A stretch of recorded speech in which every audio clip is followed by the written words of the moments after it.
Welcome to my YouTube channel SKS study circle infotech. TS LAWCET సంబంధించి మనకు August 12వ తారీఖు వరకు college లోపల రిపోర్టింగ్ ఇవ్వడానికి సమయం ఇవ్వడం జరిగింది. అయితే రిపోర్ట్ ఇవ్వకపోతే ఏమవుతుంది అని అంటే మీ యొక్క సీట్ అనేది క్యాన్సిల్ అవుతుంది. క్యాన్సిల్ అయిన సీటు మళ్ళీ మీకే వస్తుందా అని అంటే అది చెప్పలేము. ఇప్పటికైతే దాదాపు 70% సీట్లు ఫిలప్ అయిపోయినాయి. ఇంకా సీట్లు ఉన్నాయి ఖాళీగా. కాకపోతే కేటగిరీ వైజ్ ఉన్న సీట్లను ఇప్పుడు సెకండ్ ఫేజ్లో పోయినసారి ఇప్పుడు 2024లో ఏం చేసిల్లానంటే స్పాట్ అడ్మిషన్లో కేటగిరీ వాళ్ళు లేకపోతే స్పాట్ అడ్మిషన్లో ఫిలప్ చేసిర్రు. అదే ఇప్పుడు 2025లో ఏం చేసిల్లంటే కేటగిరీ వాళ్ళు లేకపోతే ఆ సీట్లను వేరే కేటగిరీ వాళ్ళకు ఇవ్వడం అనేది జరిగింది. కానీ సీట్లను అయితే అట్లా వదిలేయలేదు ఖాళీగా. సెకండ్ ఫేజ్ లోపల కేటగిరీకి సంబంధం లేకుండా సీట్లన్నీ ఇప్పుడు 70% అయిపోయినాయి. సెకండ్ ఫేజ్లో దాదాపు 95% సీట్లు అనేది ఫిలప్ అయిపోతాయి. ఓకేనా. ఇంకా ఇక మిగిలిన 5% కానీ లేకపోతే మ్యాక్సిమం 90% అయిపోయినా కానీ 10% సీట్లనైనా ఇక స్పాట్ అడ్మిషన్లో ఓన్లీ స్లైడింగ్ అనేది జరుగుతుంది మ్యాక్సిమము. సో అప్పుడు ఏం జరుగుతుంది అని అంటే మిగిలిన సీట్లను ఇక ఎవరుంటే వాళ్ళకు ఫిలప్ చేయడం జరుగుతుంది, వాళ్ళతో ఫిలప్ చేస్తారు. అయితే ఇంకొక విషయం ఏంటంటే సీట్లు అయితే ప్రతి కాలేజీ లోపల పెంచడం జరిగింది. అబ్జర్వేషన్ చేస్తే ప్రతి కాలేజీ లోపల సీట్లకు కాలేజ్ ఫీజు అనేది పెంచడం జరిగింది. అంటే దాదాపు యూనివర్సిటీలో 16,000, ఇక కొన్ని కాలేజీలు ఇప్పుడు ఉదాహరణకు మన పెండకంటి కాలేజీలో 20,000 ఉంటే 20,000 ఉంచిళ్ళు. అట్లా ఎంఎస్ఎస్ కొన్ని కాలేజీల లోపల మాత్రము అదేవిధంగా ఫీజు అనేది మెయింటైన్ చేస్తుర్రు. మిగిలిన కాలేజీలు దాదాపు మ్యాక్సిమము వాళ్ళ యొక్క అమౌంట్ అనేది కాలేజీ ఫీజు అనేది పెంచడం జరిగింది. ఇంకా ఇప్పుడు ఈ వీడియోలో మీరు ప్రతి ఒక్కరూ ఏంటి అని అంటే మీ కాలేజీ ఇప్పుడు ఏదైతే కాలేజీలో రిపోర్టింగ్, ఇంకొక విషయం చెప్పాలంటే రిపోర్టింగ్ ఇవ్వడం అంటే కాలేజీకి వెళ్ళి సర్టిఫికెట్లు సబ్మిట్ చేసి సీట్ కన్ఫర్మ్ చేసుకోవడం. అయితే ఆన్లైన్లో మీరు అమౌంట్ ఏదైతే చూపిస్తుందో అది ఆన్లైన్లో పేమెంట్ చేసి మీరు డూప్లికేట్ సర్టిఫికెట్లు ఒకవేళ స్లైడింగ్ సెకండ్ ఫేజ్కి వెళ్ళాలి అనుకున్న వాళ్ళు ఏం చేయాలంటే ఇప్పుడు సీటు రిపోర్టింగ్ ఇచ్చి మీ సీట్ను మీకు సేఫ్ జోన్లో పెట్టుకోవడం అన్నట్టు. అమౌంట్ ఆన్లైన్లో ఎంత అయితే పే చేస్తారో అది యూనివర్సిటీకి వెళ్తుంది, కాలేజీకి వెళ్ళదు, డైరెక్ట్ యూనివర్సిటీకి వెళ్తుంది. సో మీరు నెక్స్ట్ వేరే కాలేజీకి చేంజ్ చేసుకున్నప్పుడు ఆ అమౌంట్ అనేది ఇప్పుడు ఏ కాలేజీ మీకు ఫైనల్ అయిపోతుందో ఆ కాలేజీకి అమౌంట్ అనేది సెండ్ చేస్తారు యూనివర్సిటీ నుంచి. అంతేగాని ఇప్పుడు కాలేజీకి పోదు ఆన్లైన్లో పేమెంట్ చేసింది అనేది. కాబట్టి ప్రతి ఒక్కరూ ఆన్లైన్లో పేమెంట్ చేయండి, ఓకేనా. ఆఫ్లైన్లో పేమెంట్ చేస్తే మీరు ఒకవేళ నెక్స్ట్ వేరే కాలేజీకి చేంజ్ చేయాలనుకుంటే మరి ఆ కాలేజీకి వెళ్ళి వాళ్ళని అడగడము, వాళ్ళు ఇవ్వడము, కట్ చేసుకొని ఇవ్వడము, లేకపోతే ఇవ్వకపోవడం, ఇలాంటి ఇబ్బందులు కూడా ఫేస్ చేయాల్సి ఉంటుంది. ప్రతి ఒక్కరు జాగ్రత్తగా వినండి. ఆన్లైన్లో పేమెంట్ చేస్తే మీ యొక్క అమౌంట్ 1 రూపీ కూడా ఏమాత్రం కట్ కాకుండా మీకు నెక్స్ట్ కాలేజీకి ట్రాన్స్ఫర్ అయిపోతుంది, ఓకేనా. ఇక మీ కాలేజీల లోపల ఇప్పుడు చాలామంది కామెంట్స్ లోపల ఇక్కడ 10,000 ఎక్కువ ఆడుతూ ఉన్నారు, లైబ్రరీ ఫీజు, అడ్మిషన్ ఫీజు, ఈ విధంగా రకరకాలు ఉన్నాయి. సో ఏ కాలేజీ లోపల ఎట్లాంటి సిచ్యువేషన్స్ ఎదురవుతూ ఉన్నాయి అనేది ప్రతి ఒక్కరు కామెంట్స్ చేయండి, అందరికీ కూడా అర్థమైపోతుంది. వీడియో లోపల షేర్ చేసుకోండి. మీరు ఈ కాలేజీ లోపల కాలేజీ ఫీజు కాకుండా అడిషనల్గా ఇంత అమౌంట్ అడుగుతూ ఉన్నారు అని చెప్పేసి మీరు ప్రతి ఒక్కరు కూడా కామెంట్స్ చేస్తే అక్కడ జరిగే వాతావరణం అందరికి అర్థమైపోయి అందులోపలికి వెళ్ళాలా వద్దా అనేది ఇప్పుడు నెక్స్ట్ స్లైడింగ్లో సెకండ్ ఫేజ్లో స్లైడింగ్ చేసుకునే వాళ్ళకు అర్థమైపోతుంది ఆ కాలేజీ ఎటువంటిది అని చెప్పేసి. ఇంకా చాలామంది అటెండెన్స్ గురించి అడుగుతూ ఉన్నారు. మెయిన్గా ఏంటంటే ఏ కాలేజీకి వెళ్ళి ఎవరిని అడిగినా ఫస్ట్ ఆఫ్ ఆల్ జాయిన్ అయ్యేటప్పుడు మీరు మేనేజ్మెంట్ను, ఫ్యాకల్టీని, అక్కడ ఉన్న ఎగ్జామినేషన్ బ్రాంచ్లో కానీ ఎవరిని అడిగినా కానీ వాళ్ళ కాలేజీ యొక్క రిప్యుటేషను దెబ్బతినకుండా ఉండడం కోసము వాళ్ళు ఏం చేస్తారనంటే బయోమెట్రిక్ మ్యాండేటరీ, ఖచ్చితంగా 75% అటెండెన్స్ ఉండాలి, ఈ విధమైన ఫార్మాలిటీస్ అన్నీ కూడా చెప్తారు. ఎవరు కూడా అట్లా చెప్పకుండా ఉండరు. నువ్వు ఏ కాలేజీకి వెళ్ళినా ప్రతి ఒక్క మేనేజ్మెంట్ అదే విధంగా చెప్తుంది. మీరు ఏం చేయాలంటే సెకండ్ ఇయర్ వాళ్ళని కానీ ఫైనల్ ఇయర్ వాళ్ళని కానీ స్టూడెంట్స్ని అడగాలి. స్టూడెంట్స్ని అడిగి కాలేజీ బాగానే ఉందా, ఎట్లుంది, ఫ్యాకల్టీ ఎట్లుంది, అటెండెన్స్ మేనేజ్ చేసుకోవచ్చా. ఇవి 3 ఇయర్స్ వాళ్ళకి మాత్రమే ఫెసిలిటీస్ ఉన్నాయి కొన్ని కాలేజెస్ లోపల అటెండెన్స్ మేనేజ్ చేయడం అనేది. 5 ఇయర్స్ మాత్రం ఖచ్చితంగా వెళ్ళాల్సి ఉంటుంది. సో వాళ్ళైనా వీళ్ళైనా ఎవరైనా స్టూడెంట్స్ని అడగండి. మెయిన్గా స్టూడెంట్స్ని అడితేనే మీకు జెన్యూన్ ఇన్ఫర్మేషన్ అనేది వస్తుంది. స్టూడెంట్స్ అనేది మనకు చీట్ చేయరు. ఓకేనా. వాళ్ళు ఆల్రెడీ అందులోపల second year already first year అయిపోయి సెకండ్ ఇయరో లేకపోతే సెకండ్ ఇయర్ అయిపోయి థర్డ్ ఇయరో ఫేస్ చేస్తూ ఉన్న ప్రాబ్లమ్స్ కాబట్టి ఏం జరుగుతుంది అనేది వాళ్ళు కరెక్ట్గా చెప్తారు ఇన్ఫర్మేషన్ మనకి. ఓకేనా. కాబట్టి స్టూడెంట్స్ని అడగండి. స్టూడెంట్స్ని అడిగితేనే మీకు క్లారిటీ వస్తుంది. అటెండెన్స్ మేనేజ్ చేయవచ్చా, లేకపోతే ఇంకేమన్నా ఫీజులు మధ్యలో ఇబ్బంది పెడతారా, ఇవన్నీ కూడా ఓకే వాళ్ళు బెటర్ అని చెప్పేసి అట్లాంటిది ఏముండదని చెప్పేస్తే మీరు ఖచ్చితంగా జాయిన్ అయిపోవచ్చు. ఓకేనా. ఇది అటెండెన్స్ సంబంధించింది. ఇంకా 5 ఇయర్స్ ఎల్ఎల్బికి సంబంధించి కూడా చాలామంది సీట్ల విషయానికి వస్తే 3 ఇయర్స్ ఎల్ఎల్బి ఎక్కువ సీట్లు ఉన్నాయి కాబట్టి వాళ్ళకు ఎక్కువ ర్యాంక్ ఉన్న వాళ్ళకు కూడా ఇక్కడ రావడం అనేది జరిగింది, సీట్లు రావడం అనేది జరిగింది. 5 ఇయర్స్ ఎల్ఎల్బికి సంబంధించి చూసుకున్నట్లయితే మనకు కొన్ని కాలేజీ లోపల 5 ఇయర్స్ అనేదే లేదు. ఉదాహరణ చెప్పాలంటే మనకు కిమ్స్ కాలేజీలో లేదు, జస్టిస్ కుమారయ్యలో లేదు, అదేవిధంగా మార్వాడి శిక్షా సమితిలో లేదు. యూనివర్సిటీలో చూసుకున్నట్లయితే కూడా మనకు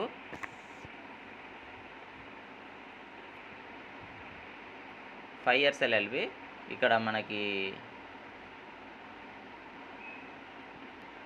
ఇప్పుడు కొత్తగా పెట్టిన యూనివర్సిటీలు ఉన్నాయి. అందులోపల 5 ఇయర్స్ ఎల్ఎల్బి అనేది ఇక్కడ హైదరాబాద్ కాలేజీలో ఉంది. ఏ యూనివర్సిటీలో లేదంటే ఇంతసేపు నేను అది కట్ ఆఫ్ చేస్తున్నప్పుడు గమనించాను చాలా వరకు. కాకతీయ కాలేజీలో ఉంది.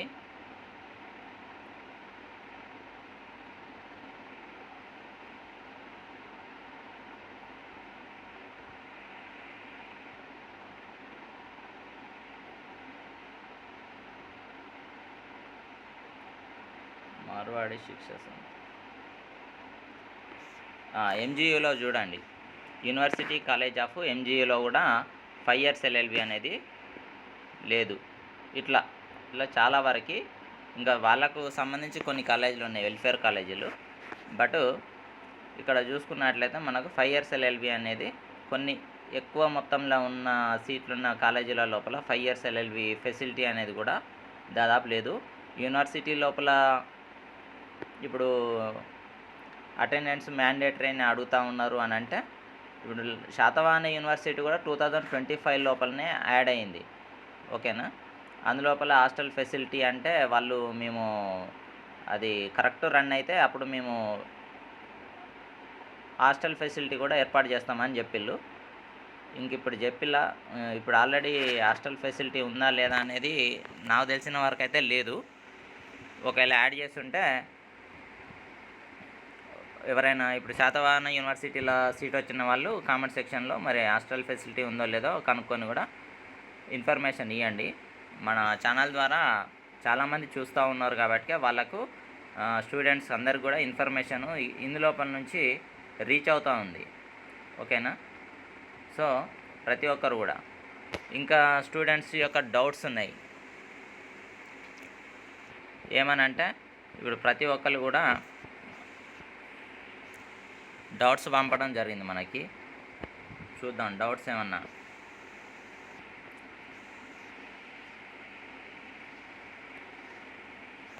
ఇప్పుడు మానేరు కాలేజీ లోపల 10K ఇట్లా అడిషనల్గా అడుగుతూ ఉన్నారు. కాలేజీ ఫీజు పెంచారు, మానేరు కాలేజీ పెంచిళ్ళు, మళ్ళీ ఫీజు కూడా ఎక్స్ట్రా అడుగుతూ ఉన్నారు. ఈ ఎక్స్ట్రా అడిగిన అమౌంట్ కానీ ఇంకా ఏదైనా కానీ మీరు పే చేసి సీటు రిజర్వ్ చేసుకోండి ఫస్ట్ ఆఫ్ ఆల్. ఎందుకంటే సీట్ రిజర్వ్ చేసుకోలేదనుకోండి ఇప్పుడు సెకండ్ ఫేజ్కి వెళ్ళినప్పటికీ మీకు ఇందులోపల కాదు ఇంకెందులోపల కూడా సీట్ రావచ్చు రాకపోవచ్చు. తక్కువ ర్యాంక్ ఉన్న వాళ్ళకు ప్రాబ్లం ఏం లేదు.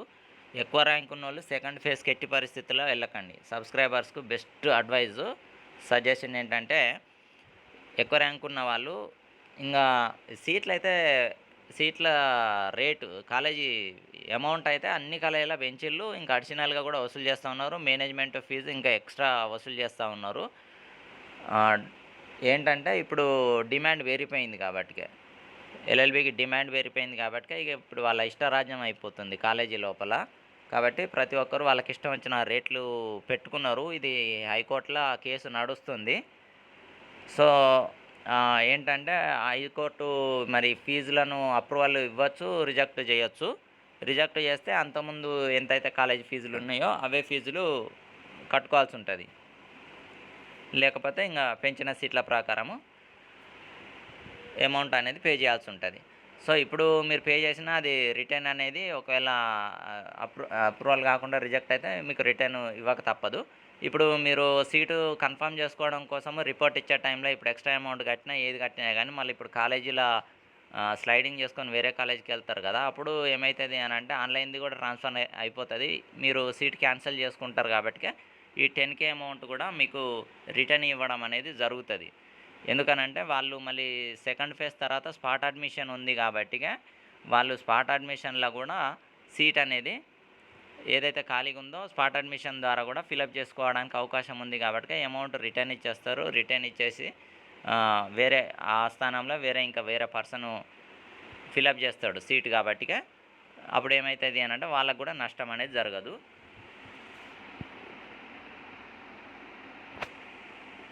ఇక్కడ సీటు నాట్ అలౌటెడ్ అని వచ్చిందనంటే ఇప్పుడు 5 ఇయర్స్ ఎల్ఎల్బీ వాళ్ళకు తక్కువ ర్యాంక్ వాళ్ళకు కూడా సీట్ అనేది రాలేదు. సీట్లు తక్కువ ఉండి సరే స్పాట్ అడ్మిషన్ వరకు ఏ విధంగా వాళ్ళకు సీటు రావాలో నేను గైడ్ చేసే ప్రయత్నం చేస్తా. టచ్‌లోనే ఉండండి.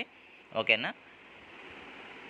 ఇంకా ఇప్పుడు 3 ఇయర్స్ ఎల్ఎల్బీకి సంబంధించిన వాళ్ళకైతే మ్యాక్సిమము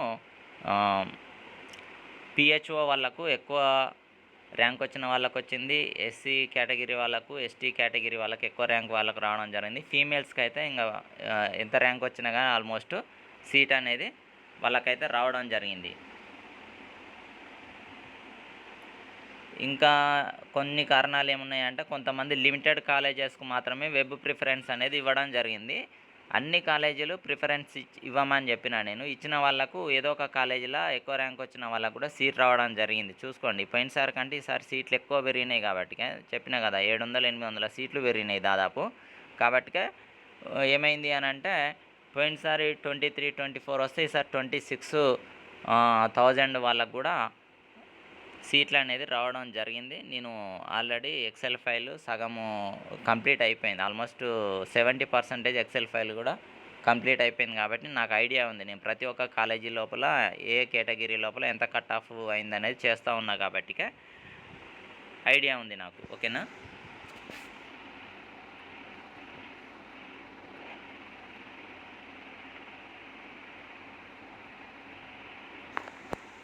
అందరికీ ఏ కాలేజీలో సీట్ వచ్చింది అనేది మాత్రం ఖచ్చితంగా కామెంట్ చేయండి.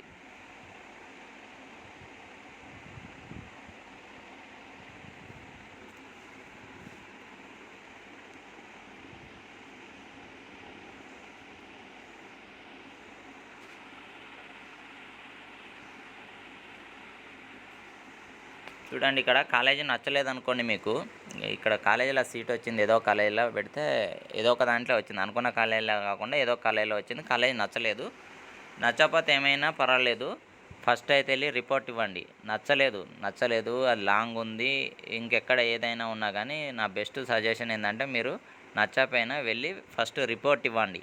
రిపోర్ట్ ఇవ్వకపోతే మీరు చాలా బాధపడాల్సి ఉంటుంది. లాస్ట్ టైము ఇట్లా రిపోర్ట్ ఇవ్వక ఏమైంది అని అంటే వాళ్ళకి అసలు సీటే రాకుండా పోయింది. మేనేజ్మెంట్లో చూస్తే 3-4 లక్షలు ఉంది. ఇప్పుడు ఇంకా కాలేజీ ఫీజే డైరెక్ట్ బహిరంగంగానే ఇక్కడ 55,000 అట్లా పెడతా ఉన్నారు లీగల్గానే. ఇక మేనేజ్మెంట్ సీట్లు అంటే ఇంకా వాళ్ళు ఎంత కమ్ముతారో కూడా మనం చెప్పలేము. 3 లక్షల పైనే మేనేజ్మెంట్ సీట్లు అనేది ఇవ్వడం జరుగుతుంది. కాబట్టి ప్రతి ఒక్కరు ఏంటంటే దూరం ఉన్న దగ్గరున్న స్టూడెంట్స్ని అడిగి అటెండెన్స్ సంగతి ఏందో చూసుకోండి. ఇంకా ఫస్ట్ రిపోర్ట్ ఇచ్చిన తర్వాత పేమెంట్ చేసి రిపోర్ట్ ఇచ్చిన తర్వాత సెకండ్ ఫేజ్కి వెళ్ళి స్లైడ్ చేసుకోండి.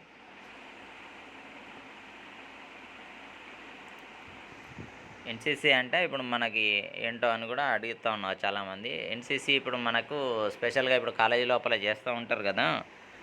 ఎన్‌సీసీ, క్యాపు, స్పోర్ట్స్ కోటా ఈ 3 కోటాకు సంబంధించింది కొంచెం వాళ్ళకు స్పెషల్‌గా జరుగుతది. ఆఫ్‌లైన్‌లో వెరిఫికేషన్ జరుగుతది. అండ్ వాళ్ళకు కొంచెం రిజర్వేషన్ వాళ్ళ సీట్లు వాళ్ళకుంటాయి. కాబట్టి వాళ్ళకి ఎక్కువ ర్యాంకోళ్ళకి కూడా రావడంలో సందేహం ఏం లేదు. ఓకేనా? ఇంకా సెకండ్ ఫేజ్‌కెళ్ళేటప్పుడు ఏమవుతది అనంటే ఆల్రెడీ మీకు ఫస్ట్ ఫేజ్‌ల ఇప్పుడు అటెండ్ అయ్యి సీట్ రానోళ్ళు సెకండ్ ఫేజ్‌ల మళ్ళీ సేమ్ ప్రాసెస్ ఉండదు. వాళ్ళకు రిజిస్ట్రేషను ఈ సర్టిఫికెట్‌లు అప్‌లోడ్ చేయడం ఇదంతా ప్రాసెస్ ఉండదు. ఎవరైతే ఫస్ట్ ఫేజ్‌కు రిజిస్ట్రేషన్ చేసుకోలేదు, ఫస్ట్ ఫేజ్‌కి అటెండ్ కాలేదు, ఫస్ట్ ఫేజ్‌కు అప్రూవల్ రాలేదు, రిజెక్ట్ అయింది. వాళ్ళు ఆహ్, లేకపోతే ఇంట్రెస్ట్ లేక ఎవరైతే ఫస్ట్ ఫేజ్ అటెండ్ కాలేదో వాళ్ళు రిజిస్ట్రేషన్ చేసుకొని ఈ ఫార్మాలిటీస్ అంతా కూడా కంప్లీట్ చేసుకోవాలి. ఫస్ట్ ప్రాసెస్ అంతా కూడా కంప్లీట్ చేసుకొని తర్వాత వాళ్ళు వెబ్ ఆప్షన్స్ తీసుకోవడానికి ఎలిజిబుల్ అవుతారు. ఇక ఇప్పుడు ఆల్రెడీ ఫస్ట్ ఫేజ్ చేసిన వాళ్ళు ఏందనంటే డైరెక్ట్ మనకు డేట్స్ ఇస్తారు కదా! సెకండ్ ఫేజ్ డేట్స్ ఇస్తారు కదా! వాళ్ళకి డైరెక్ట్ వెబ్ ఆప్షన్స్ పెట్టుకోవడము ఎప్పటినుంచి ఇస్తారో అప్పటినుంచి డైరెక్ట్ వెబ్ ఆప్షన్స్ పెట్టుకోవచ్చు. వాళ్ళకేం పెద్దగా ఇబ్బందేం ఉండదు. సీట్ వచ్చిన వాళ్ళైనా, రాని వాళ్ళైనా సెకండ్ ఫేజ్‌లో ఏముంటుందనంటే నెక్స్ట్ రిజిస్ట్రేషన్ ఏముండదు. డైరెక్ట్ వెబ్ ఆప్షన్స్ పెట్టుకోవడమే ఉంటది. ఓకేనా?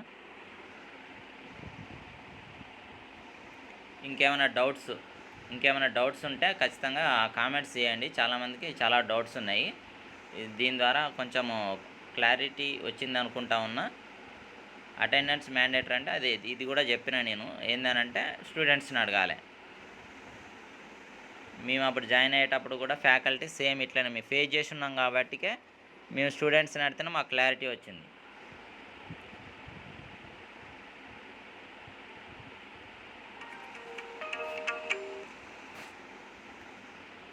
సో ప్రతి ఒక్కరు కూడా వీడియో లైక్ చేయండి. మొదటిసారి ఛానల్ చూస్తున్న వాళ్ళు సబ్స్క్రైబ్ చేసుకోండి. ఇంకా వాళ్ళకేమన్నా మంచిగా మనకని హెల్ప్ చేయాలనుకుంటే సూపర్ థ్యాంక్స్ ద్వారా ఏమైనా హెల్ప్ చేయండి. ఏమైనా యాప్ తీసుకొని వాళ్ళకు ఇంకా బెటర్గా కంటెంట్ అందించే ప్రయత్నం చేస్తాం. ఓకేనా? మన యొక్క మెంబర్షిప్లో కూడా జాయిన్ కండి. వాళ్ళకి ఇంకా సీట్ వచ్చే వరకు కూడా వాళ్ళ కోసం నా వంతు ప్రయత్నం కృషి చేస్తా. ఓకేనా? Thank you very much.